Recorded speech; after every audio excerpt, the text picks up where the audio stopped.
सबसे अहम जो चीज़ है वो ये है कि कुछ मरीज़ ज़्यादा ख़तरे के होते हैं। जिन लोगों में ज़्यादा ख़तरा होता है तो वो उनको डॉक्टर मना करते हैं कि आप रोज़ा ना रखें। वो कौन से लोग हैं जिन्हें डॉक्टर मना करते हैं कि रोज़ा ना रखें? उनमें सबसे पहले हैं टाइप 1 के बच्चे। टाइप 1 शुगर वो होती है जिसमें इंसुलिन लगती है। टाइप 1 के जितने भी बच्चे होते हैं तो वो फास्टिंग उनके लिए फिर ज़रा थोड़ा सा मसला होता है, हम उनको मना करते हैं। अगर आप दिन में 2 बार या इससे ज़्यादा इंसुलिन लेते हैं तो भी आपको रोज़ा रखने की इजाज़त डॉक्टर कम ही देते हैं। अगर आपको मुसलसल हाइपोग्लाइसीमिया या खून में शुगर की सतह आपकी काफ़ी हद तक कम हो जाती है बार बार, तो भी डॉक्टर मना करते हैं कि आप रोज़ा ना रखें। अगर पिछले 6 माह में आपकी शुगर बहुत ज़्यादा रही, हाई ब्लड शुगर रही, हाइपरग्लाइसीमिया रहा और इतनी ज़्यादा रही कि आपको हॉस्पिटल एडमिट होना पड़ा, आपको ड्रिप्स लगीं, आपको इंसुलिन्स लगीं, तो उस सूरत में भी डॉक्टर आपको मना करते हैं कि आप रोज़ा ना रखें।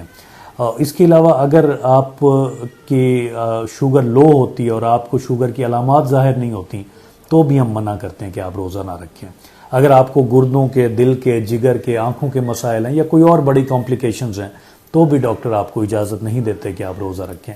अगर आपके पाँव के इन्फेक्शंस हैं, अल्सर्स हैं, पाँव के ज़ख्मों का आप शिकार हैं तो उस सूरत में भी डॉक्टर आपको मना करते हैं कि आप ना रखें। अगर प्रेगनेंसी है और उसमें आपको साथ में शुगर भी है तो भी डॉक्टर मना करते हैं कि आप रोज़ा ना रखें।